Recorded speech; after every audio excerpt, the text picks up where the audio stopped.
실제 방역수칙 준수율은 떨어지고 있다며 생활 속 방역수칙 준수를 강조하였습니다. 또한 이번 주말부터 시행되는 교회에서의 핵심 방역수칙 준수 의무화에 교단과 신도 여러분들의 자발적인 참여와 협조를 부탁드리며 철저하게 방역수칙이 지켜지는 곳이라면 제한이 해제된다는 말씀을 전하였습니다. 최근 해외 유입 확진자 증가에 대응하는 해외 입국자 관리 강화 방안에 대해 말씀드리겠습니다. 세계적으로 코로나19가 계속 확산됨에 따라 해외 유입을 통한 확진 환자 발생이 증가하고 있습니다. 현재 모든 해외 입국자는 2주간 자택 또는 임시생활시설에서 격리되고 있으며 입국 3일 내 전수 진단검사를 받고 있습니다. 따라서 해외 유입 환자가 국내 지역사회 감염으로 확산될 가능성은 거의 없어 위험도는 현저히 떨어진다고 할 수 있습니다. 그러나 격리와 치료 등이 필요한 만큼 우리 방역과 의료체계에 부담을 줄 우려가 있어 대책이 필요합니다. 정부는 지난 6월 23일부터 코로나19 감염 위험도 평가를 통해 방역 강화 대상 국가를 지정하여 비자와 항공편 제한 등의 조치를 시행해 왔습니다. 또한 비전문 취업 비자를 소지한 외국인 근로자는 자가격리 확인서를 입국 전 발급받도록 하고 격리 장소 여부를 엄격히 심사하여 이를 소지하지 않은 경우 입국을 차단하였습니다. 항만 검역도 개선하여 하선자에 대한 전수 진단 검사와 격리 조치를 실시하고 성선 검역을 강화하였습니다. 이러한 노력에 더해 정부는 개방성 원칙을 준수하면서도 확진자의 해외 유입을 실질적으로 차단할 수 있는 방안을 강화하기로 하였습니다.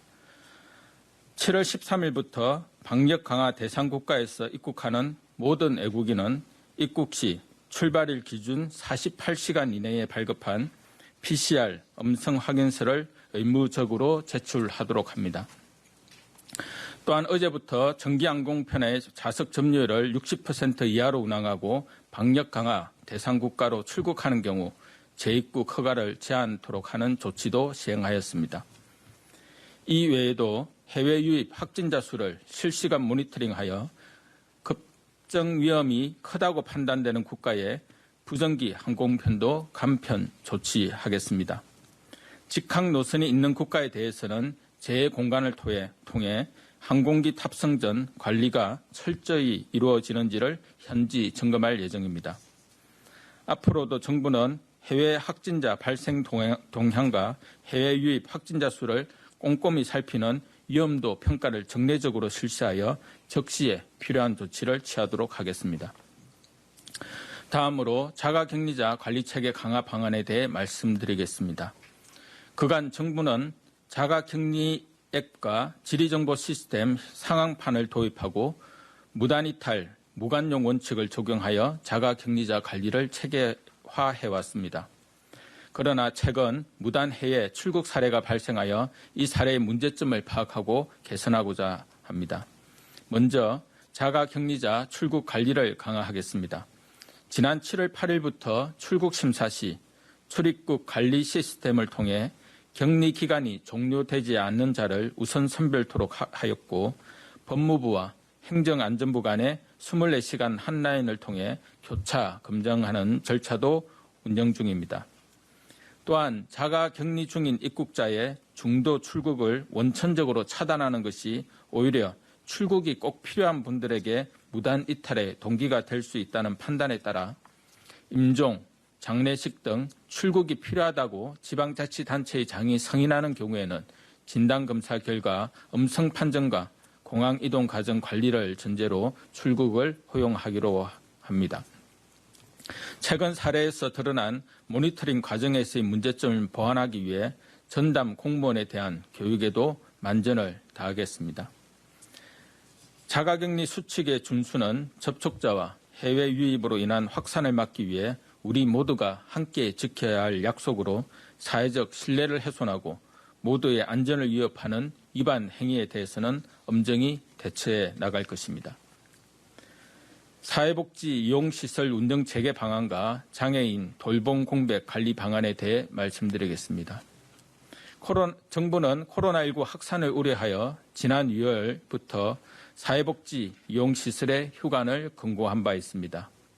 이에 따라 넉 달이 지난 현재 총 11만 537개 시설 중 73.5%인 8만 1,279개의 시설이 현재 휴관 중에 있습니다.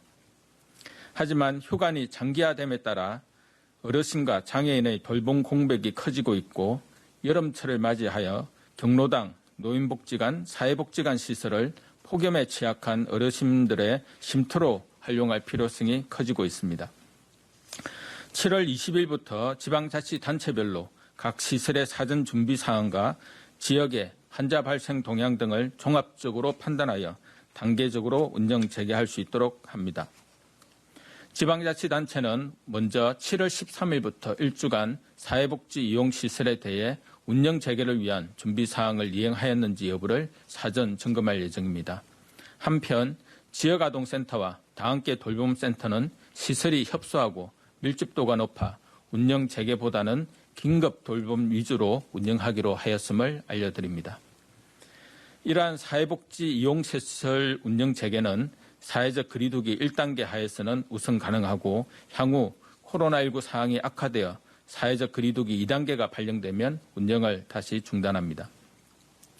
또한 다수의 확진자가 발생한 지역은 지방자치단체의 판단에 따라 휴관 연장 조치를 취할 수가 있습니다. 이에 더하여 코로나19 장기화에 따른 장애인 가족의 돌봄 부담을 완화하기 위한 추가 대책을 마련하였습니다. 방학 중 돌봄이 상대적으로 어려운 중고등학교 발달장애 학생에게는 한시적으로 월 20시간의 활동 지원 서비스를 더 제공하고 장애인 가족에 대한 심리 지원을 강화해 나갈 예정입니다. 또한 서비스 연계가 어려운 장애인에게 활동 지원 서비스를 제공하는 경우 가산수당을 지급하는 방안도 추진할 계획입니다. 정부는 철저한 방역관리와 주기적 점검을 통해 사회복지 이용시설에서의 감염 발생을 차단하면서 취약계층의 보호도 충실히 이루어지도록 최선을 다하겠습니다. 오늘 18시부터 전국 교회에 대한 방역수칙 준수 의무화가 시행될 예정입니다. 그간 교회의 적극적인 협조로 대규모 정규 예배를 통한 감염 확산은 최소화되었습니다. 이에 대해 다시 한번 깊이 감사드립니다.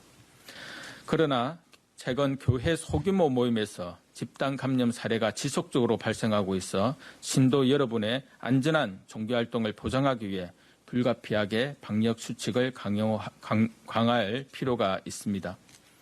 교회 자체를 고위험 시설로 지정하는 것이 아니라 교회의 소규모 모임, 식사 등에서 집단 감염이 발생하는 점을 고려한 조치로서 향후 방역 관리 상황과 집단 감염 발생 추이를 평가하여 상황이 안정되면 준수 의무를 해제하도록 할 예정입니다.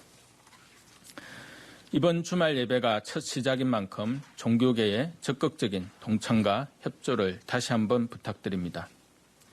이번 주말 예배 외의 교회의 행사와 모임은 취소하여 주시고 침방울이 발생할 수 있는 행위는 자제하며 마스크 착용과 거리두기, 출입명부 관리와 같은 기본 방역 수칙 준수를 당부드립니다. 이러한 당부 말씀은 결코 교회에 국한된 이야기는 아닙니다. 국민 여러분들께서도 모두 주말 모임과 행사를 자제해 주시고 방역 수칙을 반드시 준수하여 주시기를 거듭 요청드립니다. 광주와 대전 등 비수도권 지역에 산발적인 확산이 지속되고 있어 방역 당국의 통제력을 유지하기 위한 국민 여러분들의 지속적인 협조가 필요합니다. 하루의 방심이 한 달의 일상을 바꿀 수 있음을 기억해 주시기 바랍니다. 감사합니다.